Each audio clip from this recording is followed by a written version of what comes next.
Ito po mga kababayan, si Dante Maravillas, Bicolano vlogger, broadcast journalist from Albay. Kumusta na yung magpi-people power ngayon? Mag-alas 10 na ng gabi, si PBBM pa rin ang Pangulo. Wala mang maniwala po sa inyong mga panawagan. O ito sa Forbes Park, iwag ko kung sino itong nakatalikod, pero parang si Kiko Barsaga. Nag-iisa lang.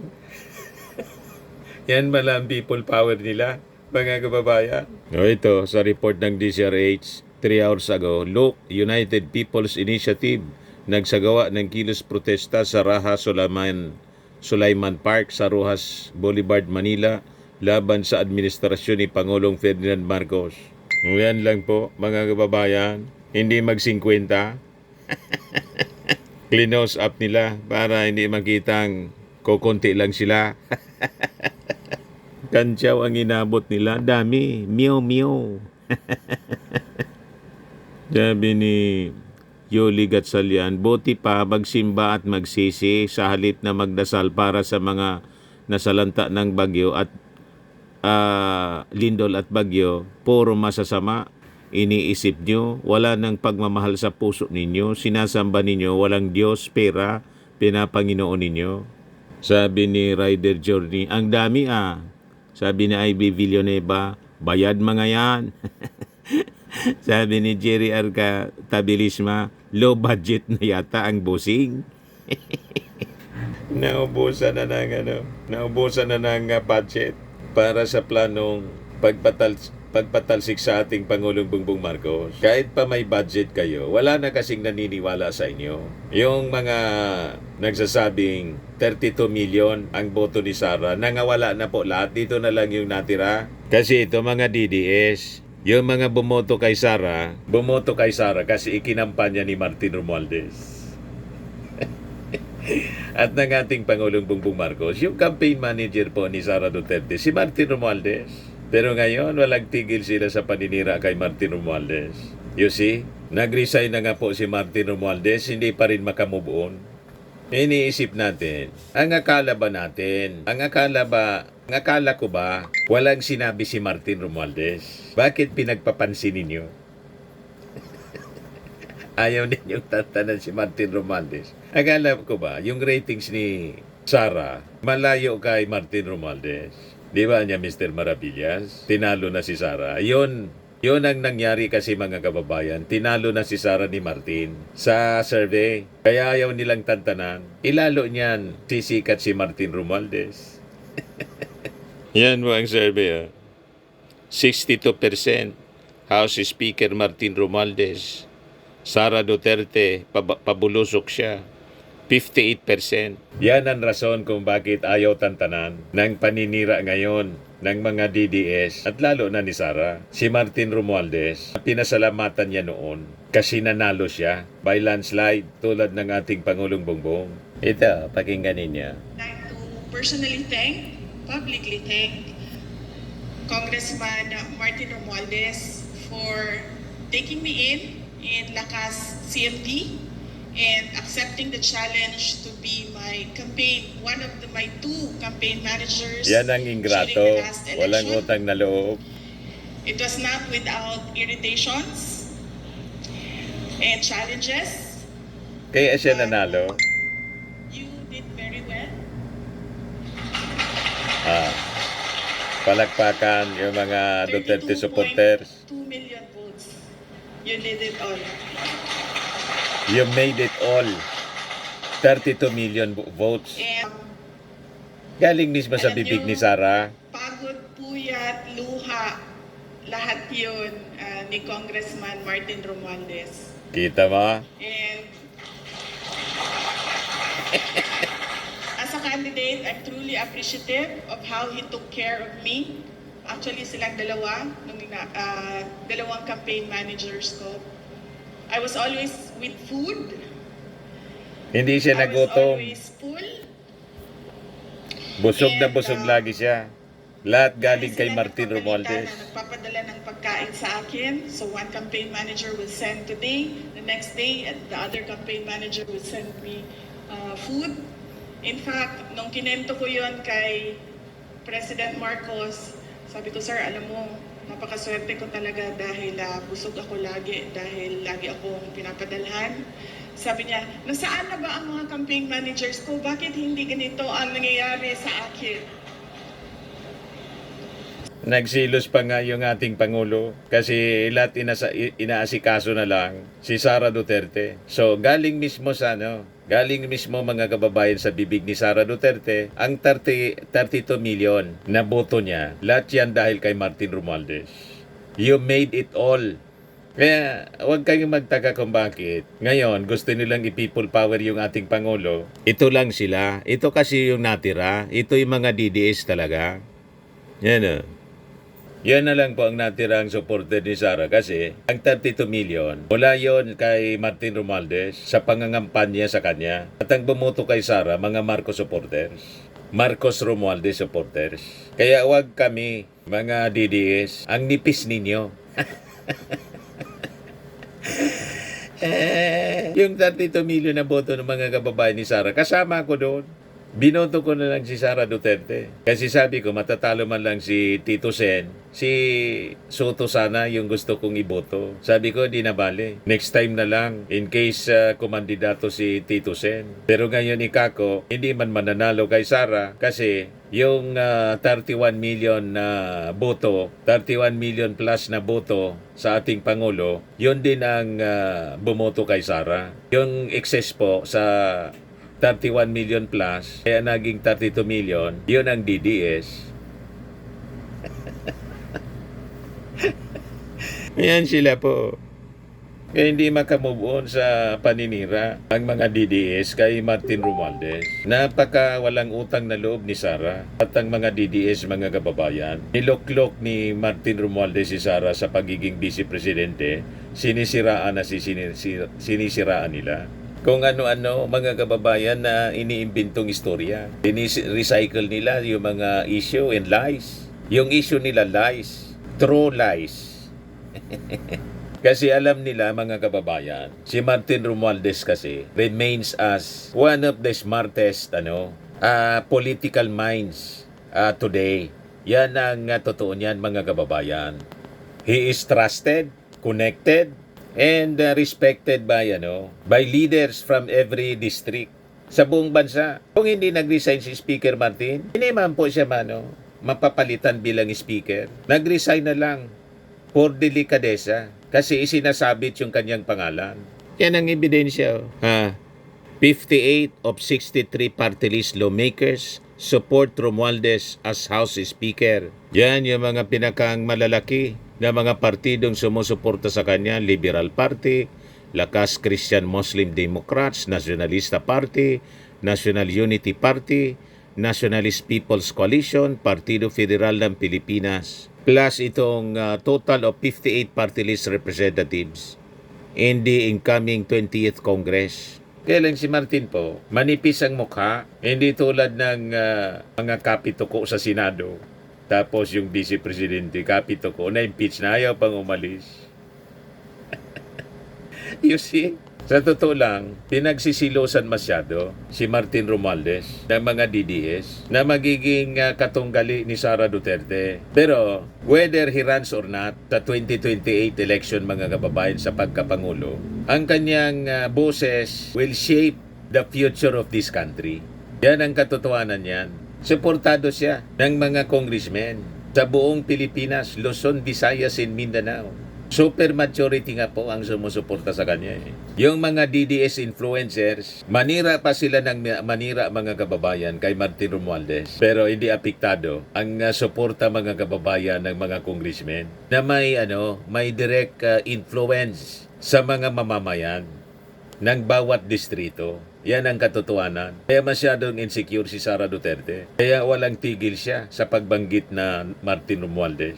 Pati si Chis Escudero na pinaniniwala ang magiging katandem, President-Vice President ni Sara. Walang tigil din sa pag-atake kay Martin Romualdez. Bukang bibig si Martin. Nagets na ninyo mga kababayan? Kahit yung tatay ni Sara, si Digong po, believe kay Martin Romualdez. Yan o. June 16, 2021. Duterte to support Romualdez if he runs for VP. President Rodrigo Duterte on Wednesday said he will support House Majority Leader and late First District Representative Martin Romualdez should he run for Vice President in the 2022 national elections. Duterte said he made this promise to Romualdez to end the speakership rivalry between his allies in 2019. Kita ninyo, pagkatapos, dahil tinitingnan nila magiging maigpit na kalaban si Martin sa 2028, walang tigil ngayon na sinisiraan ni Sara. At saka ng mga DDS, pati si Chisi Escudero. Ang mastermind niya ng insertions, si Martin, doon sa Baycampo, ang nakapirma siya. Wala man si Martin, ni pangalan ni Martin, wala. Di nga nag-attend ng conference si Martin Romualdez.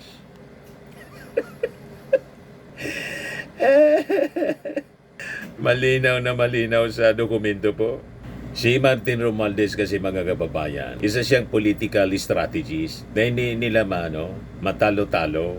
Si Martin, nakikita ninyo sa kanya ang pagiging kalmante lang. Kalmado palagi, calculating, and never na mag-ingay po. Narinig ninyong dumaldal si Martin Romualdez? Hindi. Tulad ng ating Pangulong Bongbong Marcos, hindi mo maringgan ng mga masasamang salita. At pambihira lang siya. Kung kailangan lang magsalita, doon siya magsasalita. Pero pag nagsalita siya, malalim and very sharp.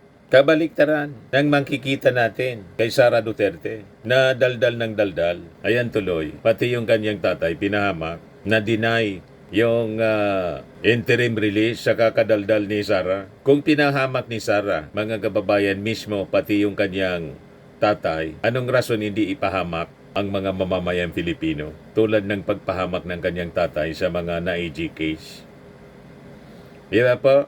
Yan ang dapat isipin ng mabuti ng ating mga mamamayang Filipino. Si Martin kasi po, naintindihan niya ang tamang alliances sa politika, timing, and public service delivery. Nakita ninyo, kaya nagsilo sila kay Martin. Umiikot kasi si Martin sa buong Pilipinas para tulungan yung ating Pangulo sa pag-deliver ng mga basic services. Doon sila nataranta kay Martin. Ano kayaan niya ang plano ni Martin?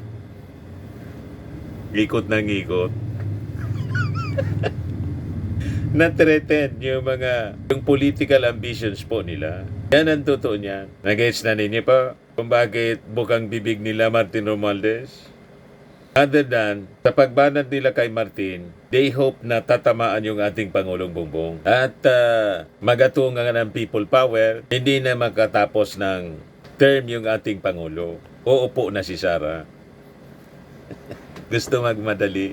And makikita ninyo si Martin Romualdez, pati ang kanyang kaalyadong tingog party list. Ito yung malinaw na example mga kababayan ng gawa, hindi salita. Talagang nagdi-deliver ng mga serbisyo. Yung tingog party list na pinangungunahan ni Yeda Romualdez. Libo-libo po mga kababayan ang nabibigyan ng tulong, medical, financial, and social assistance. Ganon. So makikita ninyo mga kababayan, while others are busy making drama, alam na ninyo kung sino, kung ano-anong drama sa buhay. Yung team naman po ni Martin Romualdez is making a difference sa buhay ng ating mga mamamayang Pilipino. Nakita na ninyo kung bakit sila insecure. Sa performance pa lang po, malayo na si Martin kay Piatos. Si Piatos, lahat sitsiri ang beneficiary. Ito si Martin Romualdez, tapos yung tingog party list, real people, walang problema sa COA. You see, hindi ba niya Mr. Marabilis, si Martin isinabit sa flood control? Wala man pong ebidensya, kwento-kwento man lang po, hearsay. Walang dokumento. Yung affidavit po ni Orly Gutesa, fake yung notaryo. Malamang sa malamang, pati yung laman ng kanyang kwento fake. Hindi na nga makita po, hindi na nagpakita. Basta lang banggitin mo niya si Martin Romualdez. Basahin mo niya, paragraph 20. Nilampasan mo niya. Alam niyo kung sino yung nagsabi, nagko-coach kay Gutesa. Basahin mo lang niya. Nilampasan mo yung paragraph 20. Mas familiar pa yung senador mga kababayan kaysa dun sa mismong nag-execute ng affidavit na fake pala yung abogadong nagnotaryo. Hindi man totoo. Dinis-own ng notary.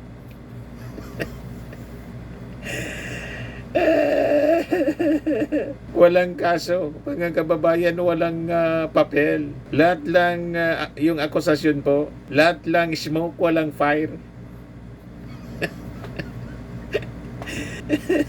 Lahat lang usok, piki yung usok. Hindi man yata usok yun. Baka hindi man smoke, kundi ulap. Di ba? Si Martin, mga kababayan, advocate siya ng, tawag dito, transparency. Lalo na po sa salin. Si Sara po, ayaw ipasilip yung salin. Kaya sabi niya, bala na ang Diyos niya hindi kay Romualdez, kay Rimulya. Sabi ni Sara ng interview tungkol sa appointment ni Rimulya bilang ombudsman. Kung ako niya yung presidente, hindi ko yan i-appoint.